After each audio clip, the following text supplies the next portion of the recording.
semaine dans Élémentaire, les bidonvilles potagers fleurissent en Afrique. Au Kenya, l'affaire est dans le sac. On commence par en bas. Avec un pic, on perce le sac.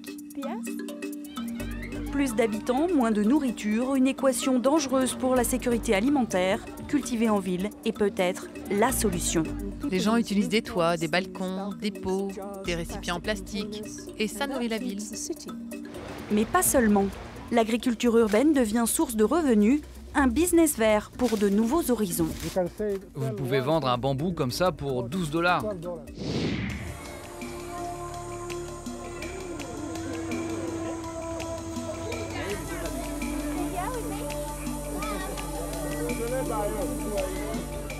C'est Élémentaire, cette semaine nous sommes au Kenya, dans le bidonville d'Huruma, à Nairobi. Ici vivent les Kenyans les plus pauvres avec un problème crucial chaque jour, comment réussir à nourrir toute la famille. Et pourquoi pas transformer ce bidonville en jardin potager? C'est le pari que font ceux que nous rencontrons cette semaine. La moitié des habitants de Nairobi vit dans un bidonville. Chris Sunday nous sert de guide, il y passe une grande partie de son temps. Chris, vous connaissez très bien ce quartier, est-ce que vous pouvez nous le décrire? C'est un bidonville, une zone très densément peuplée. Tout le monde veut venir à la ville parce qu'ils pensent que c'est un meilleur endroit pour vivre. Et quand ils arrivent en ville, ils s'installent ici parce que le coût de la vie est bas. Donc c'est un endroit surpeuplé. Les gens sont très pauvres ici. Ils vivent avec moins d'$1 par jour. Et pour eux, c'est très difficile de mettre de la nourriture sur la table tous les jours. Donc vous pensez avoir une solution pour mettre de la nourriture sur la table et c'est... Oui, on pense avoir une solution et c'est l'agriculture urbaine. Les gens ont tendance à penser que l'agriculture, ça ne peut se faire qu'à la campagne. Nous, on rend cela facile en ville. Et même si nous avons ici peu de terre pour planter en ville, nous pensons que c'est possible, même sans beaucoup d'espace. En contrebas du quartier, un petit bout de verdure. Un jardin partagé.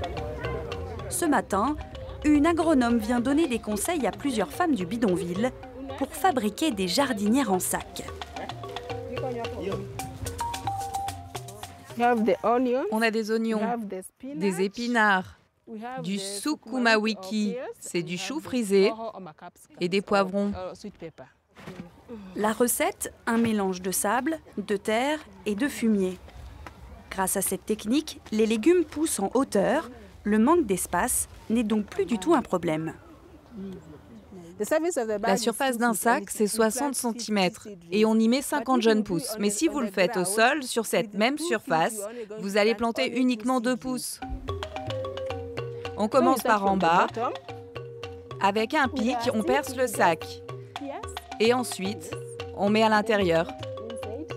Dans un sac, les différentes cultures cohabitent, jusqu'à 60 légumes différents. De quoi décontenancer les anciens, comme Sophia, 65 ans, convertie pourtant depuis peu à cette nouvelle façon de cultiver. Pendant la première formation, j'ai même posé la question.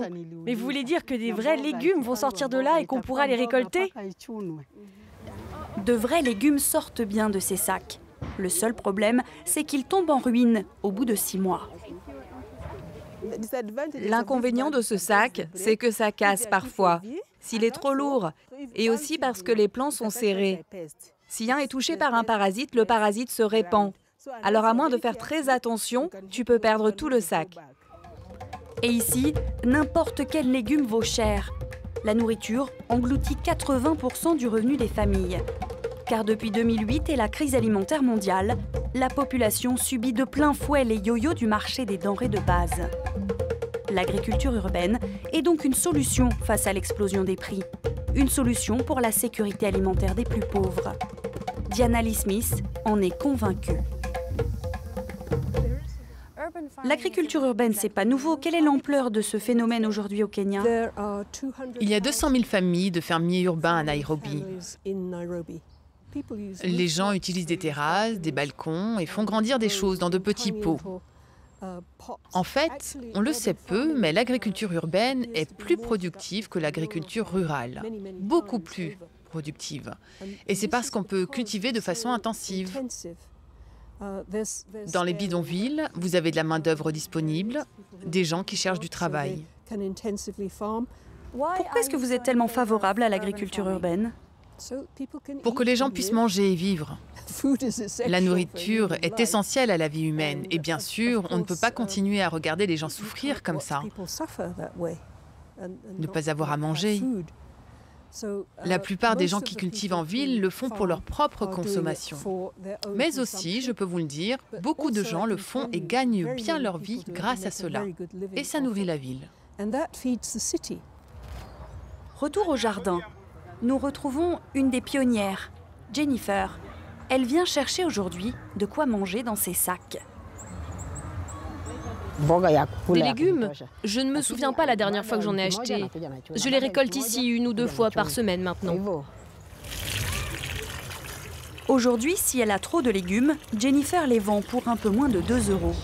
Elle a alors de quoi acheter d'autres produits de première nécessité.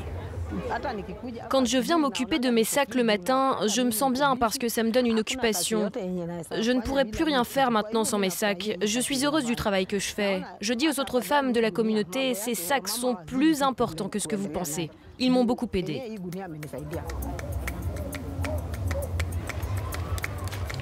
Jennifer cueille son sukuma wiki, en swahili, le légume qui fait tenir toute la semaine.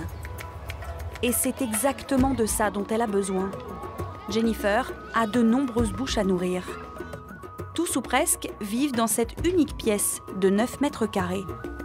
Veuve depuis 10 ans, elle cuisine pour ses 8 enfants et petits-enfants. Comme j'ai mes légumes qui viennent des sacs, je peux économiser plus d'argent pour acheter d'autres aliments. Donc le poids de nourrir toute ma famille est moins lourd sur mes épaules.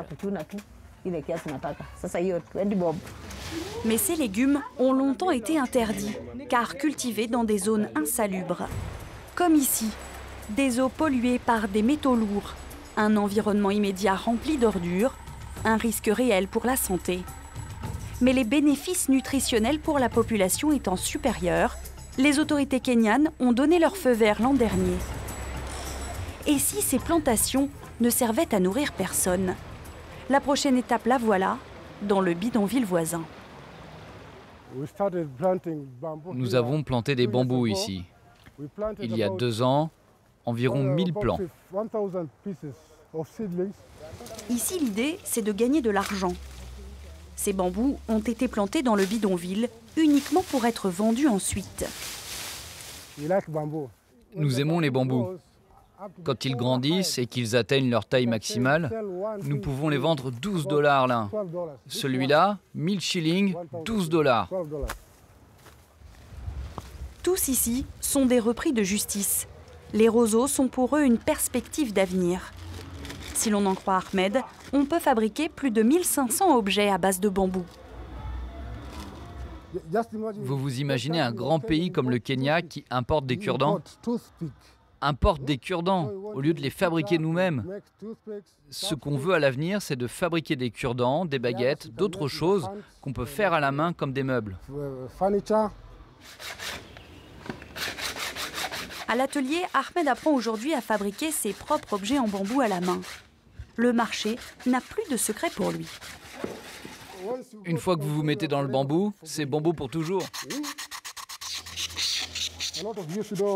Beaucoup de jeunes abandonnent l'école par manque d'argent. On crée des emplois.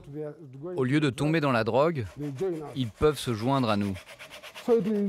Et de cette façon, au moins, les habitants des bidonvilles auront de l'espoir pour leur avenir.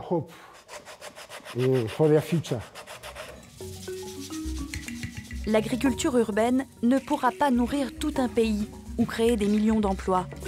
Simplement réduire la dépendance de ceux qui, comme Ahmed, peuvent aujourd'hui récolter le fruit de leurs efforts.